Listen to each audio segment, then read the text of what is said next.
کہ آج اگر مجھ پر ہے کل آپ پر آنی ہے. اگر آج میرا گھر جل رہا ہے تو اس کی تپش آپ محسوس کریں گے. لیکن اگر میرا گھر جل رہا ہے یا مجھ پر ہے اور آپ کھڑے ہو گئے, میرے لیے آپ نے آواز اٹھائی اور اس ظلم جبر فسطائیت کے خلاف آپ کھڑے ہوئے, تو آپ کا گھر بھی بچے گا, آپ کا ہمسایہ بھی بچے گا.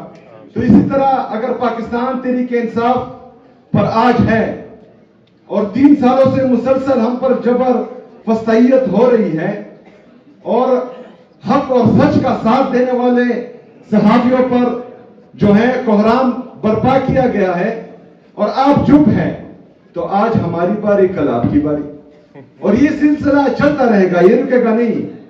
شاید ہم ریزسٹ کر رہے ہیں اور انشاءاللہ تعالی اس کا مقابلہ خون کے آخری قطرے تک اور آخری سانس چلنے تک ہم کریں گے.